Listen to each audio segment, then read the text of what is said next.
In the grand cosmic joke that was Nexus 7 space station, where every species in the galaxy seemed to congregate like teenagers at a mall food court, Zack Thompson stood out like a sensible shoe salesman at a high fashion show.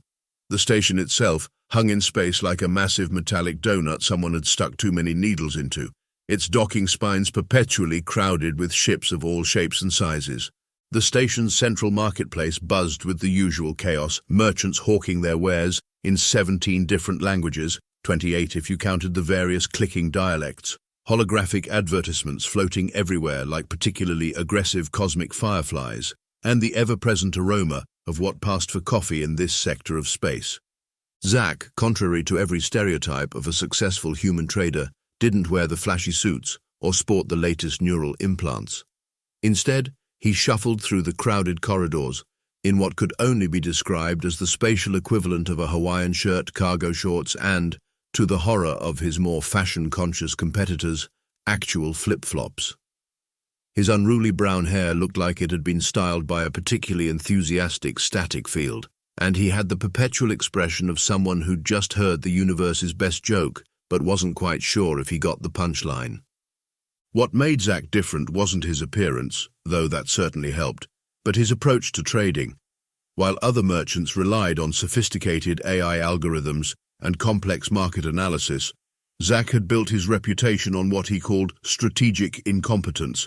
He played up the bumbling human stereotype to such an extent that other species often underestimated him, right until they realized he'd somehow acquired their most valuable goods for a fraction of the market price. The thing about trading, he often said to anyone who would listen, and many who wouldn't, is that everyone expects you to be clever. That's their first mistake. His office, if it could be called that, was a converted storage closet near the station's recycling units. The location drove away the more prestigious clients, which was exactly how he liked it. The less prestigious ones usually had the more interesting goods. His current reputation among the station's trading community was a matter of heated debate. The Varaxians considered him blessed by their gods of fortune. The heptapods thought he was secretly a master mathematician, and the Zrilliks were convinced he was an android programmed to act peculiar. The humans on the station just shook their heads and kept a running bet on when his luck would finally run out. The truth, known only to Zack and his ever-changing roster of unlikely trading partners, was far simpler. He had perfected the art of being exactly the wrong person for the job. After all, who would suspect the trader who needed help counting on his fingers to be orchestrating some of the most profitable deals in the sector? As he made his way through the morning crowd, accidentally on purpose bumping into a Delvarian ambassador, who would later discover they'd somehow agreed to trade their prized quantum crystals for a box of Earth chocolate, Zack grinned. Another day of careful chaos was about to begin. As Zack rounded the corner of Trading Block C-17, narrowly avoiding a collision with a hovering maintenance bot that seemed more interested in watching cat videos than fixing anything, he spotted something unusual even by Nexus 7's remarkably flexible standards of unusual. A Quilaxian, tall and willowy, with iridescent scales that rippled like an oil slick in sunlight, stood perfectly still in front of his office door. This wasn't the unusual part. Quilaxians were common enough in the trading sectors. What caught Zack's attention was the complete lack of the species' characteristic singing speech. Every Quilaxian he'd ever met communicated through complex melodic phrases, their vocal ranges putting Earth's best opera singers to shame. This one, however, was silent as a black hole and twice as mysterious. "Morning," Zack called out with his trademark too cheerful for space station standard time greeting. "If you're looking for the quantum toilet paper dispenser, that's 2 levels down. Common mistake. The signage here is terrible." The Quilaxian turned, revealing features that somehow managed to convey both absolute serenity and complete exasperation. They held up a datapad with flowing script. "I am Vix. I have business proposition. Your reputation precedes you." "Ah," said Zack, fumbling with his office door's archaic manual lock. He claimed the retro technology was a stylistic choice, rather than admitting he'd lost an automated security system in a game of space poker. "Well, my reputation usually runs faster than I do, so that's not surprising. Come in. Mind the gravity fluctuation near the desk. I'm pretty sure it's a feature, not a bug." Inside his office, which looked like a tornado had gotten intimate with a space flea market, Vix gracefully navigated around piles of what appeared to be everything from ancient Earth toasters to possibly sentient jelly beans. They settled into the only clear chair while Zack performed his usual morning ritual of searching for his backup datapad. Through a series of increasingly elaborate text messages, Vix explained their situation. They weren't just mute. They were part of a rare subset of Quilaxians, born without the species' natural singing ability. But what they lacked in vocal prowess, they made up for with an extraordinary talent. They could read micro-expressions across every known sentient species. "Wait," Zack said, accidentally knocking over a stack of what might have been rare manuscripts or yesterday's lunch containers. "You're telling me you can tell when anyone's lying, even a Malthusian cloud mind?" Vix's scales flickered in what Zack was beginning to recognize as their version of a smirk. Their fingers danced across the datapad. "Better. I can tell what they're trying to hide even from themselves." Zack leaned back in his chair, which chose that moment to remind him that anti-grav stabilizers weren't meant to last 30 years. As he picked himself up from the floor, his mind raced with the possibilities. "You know," he said, brushing off his cargo shorts with as much dignity as one can muster while sporting cartoon spaceship prints, "this could be the beginning of a beautiful partnership, or a complete disaster. I'm good with either, honestly." The Quilaxian scales rippled with what could only be described as mischievous amusement. Their next message was simple.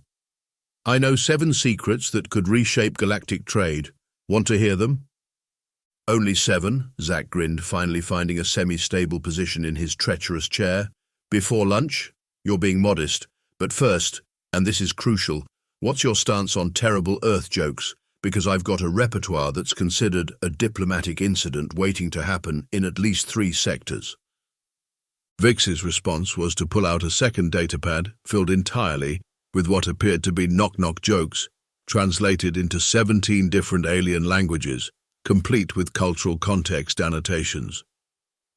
"Oh," said Zack, his grin widening to dimensions that would worry any responsible facial muscle, "we're going to cause so much productive chaos." He paused, considering the stack of probably important documents serving as his coffee table. "Want to start by accidentally revolutionizing the entire concept of interstellar trade agreements?" The silent Quilaxian scales flashed in a pattern that somehow perfectly conveyed the concept of "bring it on" in every known language, including 3 that hadn't been invented yet. Zack learned that valuable information in galactic politics worked a lot like Earth's old stock market. It was all about timing, bluffing, and occasionally pretending you'd accidentally sent your most sensitive data to everyone in your contact list labeled "cute cat videos." As Vix's fingers flew across their datapad, the true depth of their knowledge became apparent. The Kerathi, a species that resembled what would happen if someone had tried to cross a mantis with a corporate lawyer and given it anger management issues, had been quietly buying up shipping routes across 3 sectors. Not particularly noteworthy on its own, except that Vix had noticed something everyone else had missed. "They're creating a trade bottleneck," Zack muttered, absently stacking random objects into what might have been art or just proof that gravity was having an off day. "All those routes converge at..." He squinted at the star chart Vix had pulled up. "Well, that's not good." The Quilaxian scales rippled in agreement. Their next message was succinct. "The Kerathi plan to control all commerce through the Epsilon corridor within 3 standard months. They're using shell companies registered to 17 different species." "Sneaky," Zack acknowledged, genuinely impressed. "Also probably illegal in at least 12 jurisdictions, but mostly sneaky." He paused, frowning at a particular data point. "Hold on. Is that manifest list showing what I think it's showing?" Vix nodded, their scales shifting to a pattern that somehow managed to convey both smugness and concern. The manifest showed regular shipments of Terran coffee being rerouted through Kerathi space, but the quantities made no sense unless... "They're not drinking it," Zack said slowly, his usual scattered demeanor falling away like a cheap disguise. "They're using it as a component in their new FTL drive systems. That's why they've been so interested in Earth's coffee plantations, those crafty little..." The door chimed, interrupting his revelation. Through the slightly foggy and possibly sentient window, they could make out the distinctive silhouette of a Kerathi trade representative. All angles and barely contained aggression in an expensive suit. Perfect timing, Zack mumbled, quickly shoving several incriminating datapads under what might have been a rare Martian cactus, or possibly just a very confused piece of modern art. Quick, pretend we're negotiating over those defective joke books I got from the Sirius sector. The Kerathi trader that entered moved like someone who'd learned about smooth operator from a manual and hadn't quite got the hang of it. "Trader Thompson," they chittered, mandibles clicking in what was probably meant to be a friendly manner but came across more as plotting your financial doom. "Such a quaint office you have." "Thanks," Zack beamed. "I'm going for a neoclassical garbage chic aesthetic. It's very in right now on Earth. Or possibly I just haven't cleaned in 3 months. The mystery adds value."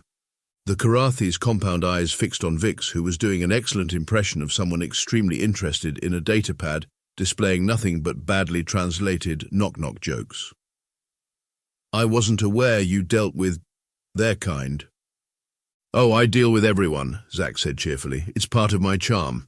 That and my extensive collection of pre-colony rubber ducks. Want to see? I've got them categorized by squeak pitch." The Kerathi's antennae twitched in what Zack had learned to recognize as suppressed rage. "We have noticed your increasing presence in certain markets. The Kerathi Trade Consortium would like to discuss potential collaboration." "Fascinating offer," Zack exclaimed, somehow managing to knock over 3 piles of junk while remaining seated. "Could you put that in writing, preferably with all the shell company names listed? You know, for legal purposes?" The Kerathi's mandibles clicked rapidly, the equivalent of a frustrated growl. "Perhaps we should discuss this in more official surroundings." "Oh, absolutely," Zack agreed. "How about next week? I'm currently in the middle of a very important negotiation about the cultural significance of why did the chicken cross the space lane across different species. Did you know the Andromedans don't even have chickens? Creates all sorts of translation issues." As the Kerathi trader left, practically vibrating with contained fury, Vix's scales rippled in what was unmistakably silent laughter. Their datapad displayed, "They're planning to pressure the station council tomorrow, but they don't know about the backdated trade agreements you accidentally filed last week." Zack grinned. "You know, it's amazing how many important documents can get mixed up with takeout menus when you're as disorganized as I am. Pure coincidence that those agreements give humanity right of first refusal on all coffee-related trade through the Epsilon corridor." Vix's next message came with what could only be described as a digital smirk. "The Kerathi's internal communications are interesting. They're convinced you're either a genius or an idiot." "The real trick," Zack said, finally managing to locate his actual lunch under a pile of what appeared to be antique calculator parts, "is maintaining enough plausible deniability that they can never be quite sure which, though I have to ask, why help expose all this? What's in it for you?"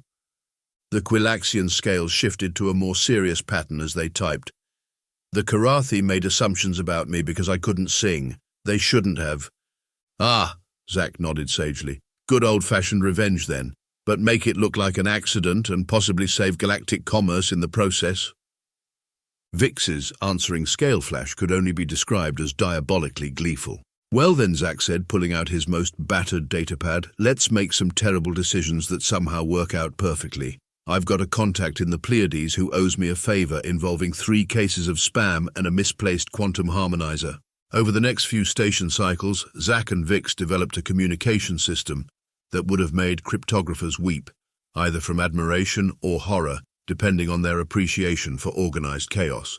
It involved a combination of knock-knock jokes, deliberately misdelivered packages, and what appeared to be interpretive dance, but was actually a complex code based on how many times Zack could trip over his own feet while carrying coffee. The station's other traders watched with growing confusion as Zack's already eccentric behavior reached new heights. He started conducting business meetings in the zero-gravity maintenance shafts, claiming the lack of up or down really helped perspective on profit margins. His office hours became even more erratic, posted in a rotating schedule that seemed to follow the migration patterns of extinct Earth birds. "The beauty of it," he explained to his collection of possibly sentient rubber plants one morning, while Vix's scales flickered in amusement, "is that when you act weird enough, people stop looking for patterns. They're too busy wondering if you've finally lost it to notice you're actually finding it." Their system paid off when they intercepted a crucial piece of intelligence. The Kerathi weren't just planning to control the coffee trade. They were attempting to synthesize a new form of FTL fuel that would make traditional hyperdrives obsolete. The implications would have been staggering if they weren't also completely illegal under about 15 different galactic treaties. So, Zack mused, hanging upside down in his chair for what he claimed was better blood flow to the brain, but was actually a coded signal to any passing Andromedans. They're not just cornering the market, they're trying to create a whole new one they control completely. Vix's datapad message was quick. Their chief scientist visits the station tomorrow. 3rd level, Bay 94, standard cycle 1700. The tension with rival traders grew as Zack's seemingly random business decisions started impacting multiple sectors. He bought up entire shipments of what appeared to be worthless space debris, only to trade them for crucial positioning rights in key transport hubs. He started accepting payment in what he called future favors, which somehow always seemed to come due at exactly the right moment. The Kerathi grew increasingly agitated. Their representatives started showing up at odd hours, making thinly veiled threats disguised as business propositions. Zack responded by offering them exclusive rights to his collection of pre-colony Earth artifacts, which were actually just random objects he'd labeled with increasingly absurd historical significance. This, he told one particularly aggressive Kerathi trader, holding up what was clearly a broken toaster, is believed to be one of humanity's earliest attempts at communicating with artificial intelligence. The fact that it only produces burnt bread is considered a profound metaphor for the challenges of cross-species communication. Meanwhile, Vix's silent observations continued to provide invaluable intelligence. Their ability to read micro-expressions across species revealed a web of alliances and betrayals that would have made a soap opera writer quit in despair. The Kerathi had partnered with elements of the Dravid Consortium, using their financial networks to hide the true scope of their operations. One particularly tense morning, a group of rival traders cornered Zack in the station's agricultural sector. They demanded to know how he'd known to buy up all the seemingly worthless mining rights in the Carina sector just days before a major ore discovery was announced. "Would you believe," he said, somehow managing to look both completely innocent and utterly confused, "that my pet plant told me? She's very intuitive about these things, though she also thinks purple is a flavor, so maybe take that with a grain of space salt." The fact that he was actually telling a version of the truth, Vix had been disguised as one of his office plants during a crucial meeting, only made the whole thing more amusing to the pair of them. But their success was drawing too much attention. The Kerathi started posting observers near Zack's office, their compound eyes tracking every visitor. Other traders began trying to decode his seemingly random business patterns, convinced there must be some grand strategy behind his apparent madness. "They're getting closer," Vix's message warned one evening, their scales showing patterns of concern. "The Kerathi have hired a behavioral analyst who specializes in human psychology." Zack just grinned, adding another layer to their already Byzantine communication system by introducing what he called the interpretive maintenance request protocol. "Let them analyze. The human mind is a strange and wonderful thing, especially when it's trying really hard to look like it's not trying at all." The station's betting pools about Zack's eventual downfall reached new heights. The odds shifted daily, with some betting he was actually a genius playing everyone for fools, while others remained convinced he was just lucky enough to fail upward consistently. Through it all, Zack maintained his carefully cultivated image of cheerful incompetence, even as he and Vix orchestrated one of the most complex trading operations the sector had ever seen. Their goal wasn't just to stop the Kerathi's illegal fuel scheme, it was to do it in such a way that everyone would think it had been their idea to stop in the first place. "The real art," Zack explained to his collection of rubber ducks one evening, while actually conveying crucial information to Vix about Kerathi patrol patterns, "isn't in winning the game, it's in making everyone think there wasn't a game to begin with." The Quilaxians' response flashed across their datapad. "They're planning something big. Tomorrow." "Good," Zack said, accidentally on purpose knocking over a stack of datapads that, when viewed from the right angle, created a perfect map of Kerathi trade routes. "I was starting to worry they'd never take the bait." The confrontation unfolded in Nexus 7's main trading hall, a cavernous space usually filled with the chaotic buzz of commerce, but now eerily quiet as traders gathered to witness what they assumed would be Zack Thompson's long-awaited downfall. The Kerathi delegation arrived like a group of corporate ninjas in expensive suits, led by their chief trade minister, a particularly imposing specimen whose mandibles clicked with barely contained anticipation. They had brought documentation, witnesses, and what appeared to be enough lawyers to start their own small colony. "Trader Thompson," the chief minister chittered, compound eyes gleaming with triumph. "Your recent activities have drawn considerable attention. We have evidence of market manipulation, fraudulent trading practices, and," they paused dramatically, "criminal incompetence." Zack, who had shown up wearing what appeared to be pajamas with cartoon spaceships on them, brightened considerably. "Criminal incompetence, that's a new one. Do I get a certificate? I'm running out of wall space, but I could probably move some of my vintage sock collection." Vic stood quietly in the corner, their scales shifting in patterns that only Zack knew meant they were recording everything, including the micro-expressions of every Kerathi present.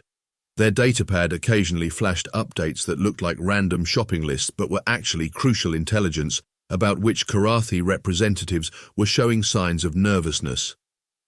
"We demand an immediate audit of all your recent transactions," the chief minister continued, mandibles clicking furiously, "particularly those involving the Epsilon Corridor trading rights."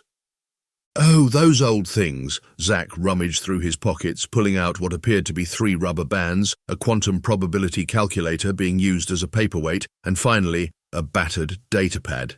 "Here you go. I keep all my records in chronological order or possibly alphabetical. Might be by color, actually. The filing system is very avant-garde." The Kerathi legal team swarmed over the datapad like angry geometric shapes in expensive suits. Their confusion grew visibly as they encountered Zack's unique organizational system, which seemed to categorize trading deals according to their proximity to various Earth desserts. This is nonsense," one of the lawyers eventually exploded. "There's a major trading contract filed under Tuesday's Purple Lunch concert." "Well, yeah," Zack nodded seriously. "That was when I signed it, during Tuesday's Purple Lunch concert. Very memorable. The Andromedans tried to recreate Earth jazz using only mathematical equations. Did you know chaos theory can swing?"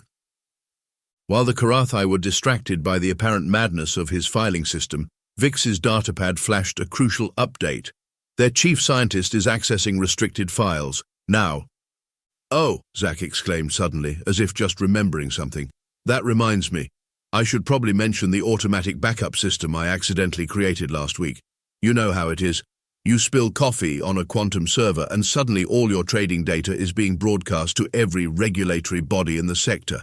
So clumsy of me." The chief minister's antennae went rigid. "What?"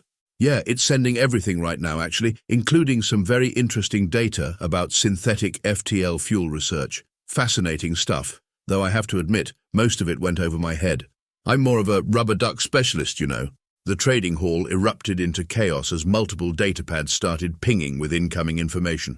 The Kerathi delegation's composed facade cracked like cheap spaceship plating in an asteroid field. You planned this," the chief minister accused, mandibles quivering with rage. "Me?" Zack looked genuinely offended. "Planned something? I once lost a shipment of premium Earth coffee because I thought the storage bay was labeled in alphabetical order instead of numeric. Ask anyone. I'm terrible at plans."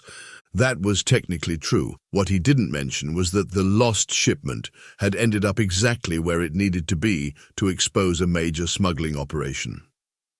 "The evidence is quite clear," a new voice cut through the chaos. A Galactic Trade Authority representative stepped forward, their timing suspiciously perfect. "The Kerathi Trade Consortium has been engaging in illegal research and attempting to establish a monopoly through fraudulent means." "Really?" Zack gasped, managing to look both surprised and delighted. "Is that what all those numbers meant? I just thought they were really bad at counting coffee beans." As the GTA began formally announcing charges, Vix's scales rippled with silent laughter. Their datapad displayed one final message. "They never suspected that your greatest skill was making everyone underestimate you." The Kerathi chief minister, now facing the full attention of galactic law enforcement, turned to Zack with what might have been respect if respect could be mixed with homicidal frustration. You You're not actually an idiot. Now that's just hurtful, Zack replied, somehow managing to trip over nothing while standing still. I've worked very hard to maintain my reputation for delightful incompetence. Did you know I once tried to trade a star chart for its own reflection because I thought they were different maps? That story, like many others, was absolutely true. It had also resulted in the discovery of a major celestial phenomenon that had been hidden in plain sight for centuries. As the Kerathi delegation was escorted away by GTA officers, Zack turned to Vix with a grin. You know what the best part is? Everyone's going to spend the next cycle trying to figure out if we planned this or just got incredibly lucky. Vix's scales flickered in a pattern that clearly said, why not both? In the cycles that followed what became known as the Kerathi coffee incident, or, in some circles, the Great Bean Scheme, the ripples through galactic politics spread faster than a quantum hiccup. The revelation of the Kerathi's attempted monopoly led to a complete restructuring of interstellar trade regulations. Though most species were still arguing about whether this was actually Zack's intended outcome, or just another accident that worked out surprisingly well. The Galactic Trade Authority, faced with the embarrassing reality that their most significant bust had been orchestrated by someone who once tried to negotiate with his own reflection, it was a very shiny window, he maintained, implemented what they called the Thompson Protocol.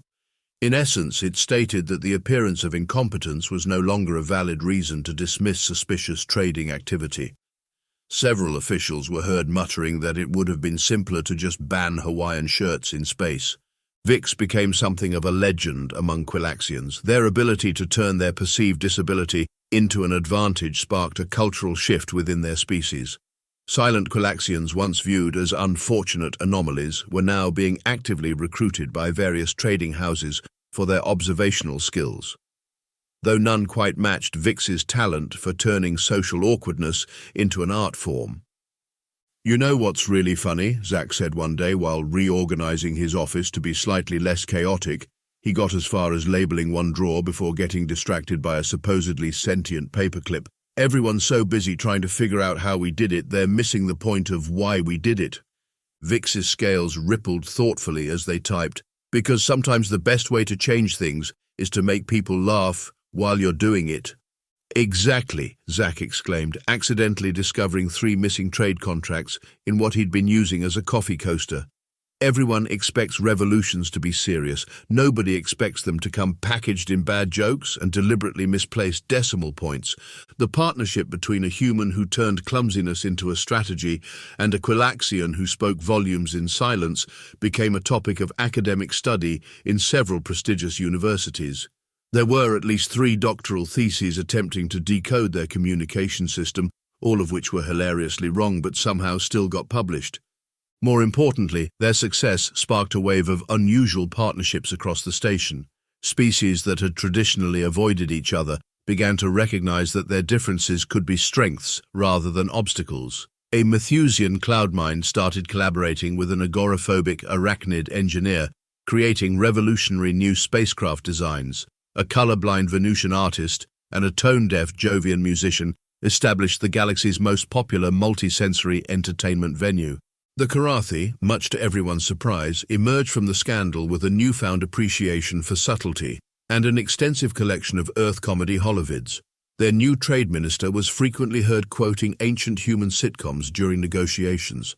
Change, Zack reflected, while teaching Vix the fine art of looking like you're about to drop something important but never actually doing it, is like a good joke. It works best when people don't see the punchline coming but can't help laughing when it arrives.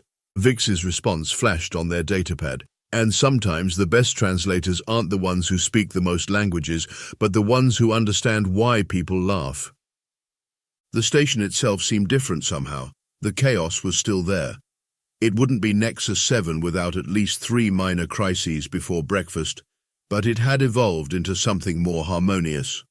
Like a jazz band where everyone was playing different songs but somehow making it work. As for Zack and Vix, they continued their partnership, though they did upgrade to a slightly larger office. The rubber duck collection grew, the filing system remained incomprehensible to anyone but them, and somewhere in the midst of all the deliberate disorder, they kept quietly changing the galaxy, one misplaced document at a time. You know, Zack said, successfully failing to organize his desk for the third time that day. I think we've actually gotten better at being worse. Vix's scales sparkled with amusement as they typed their response. That's probably the most human thing you've ever said. And somehow, that was the highest compliment either of them could give. Years later, a plaque was installed in Nexus 7's main trading hall commemorating the Kerathi coffee incident. The official description was so convoluted that 3 different species claimed it was written in code and 2 more insisted it was actually an ancient Earth recipe for something called meatloaf. The long-term consequences of Zack and Vix's partnership extended far beyond trade regulations. Their unconventional approach to problem-solving became required study material at the Galactic Diplomatic Academy, though students frequently complained that the more they analyzed it, the less sense it made, which was, of course, entirely the point. The Kerathi, in an ironic twist that delighted Zack to no end, eventually became the galaxy's leading producers of comedy entertainment. Their hit series, How to Fail Successfully the Human Way, ran for 12 seasons and won numerous awards, most of which they claimed to have received by accident. But the real twist came during a routine inventory of Zack's office, a process that typically involved 3 quantum computers and a team of archaeologists. Hidden among the rubber ducks, mislabeled folders, and possibly sentient coffee mugs was a data crystal containing the original designs for a revolutionary FTL drive, one that ran on synthesized coffee compounds. "You actually had it the whole time?" asked a stunned GTA investigator. "Had what?" Zack replied, genuinely confused. "Oh, that. I thought it was a really complicated coffee maker. Is that why it kept trying to achieve faster-than-light percolation?"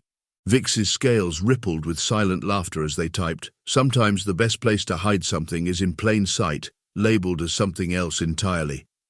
The final piece of the puzzle clicked into place. They hadn't just stopped the Kerathi's plan. They'd improved upon it, distributed the research across multiple species development programs, and ensured no single group could monopolize the technology, all while making it look like a series of fortunate accidents and misfiles.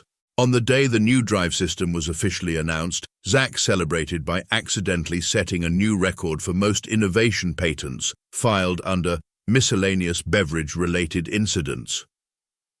"You know what the best part is?" he said to Vix while their office's gravity mysteriously reversed itself for the 3rd time that week. "Nobody will ever believe we did it on purpose." Vix's final message of the day flashed on their datapad. "Who says we did?" And somewhere in the vast expanse of space, aboard countless ships now powered by what was officially termed caffeinated quantum drive systems, but colloquially known as Thompson's Folly, pilots swore they could smell fresh coffee every time they jumped to FTL. The rubber ducks, as always, kept their opinions to themselves. Though some say, if you listen very carefully during the night cycle, you can hear them quacking equations in perfect binary.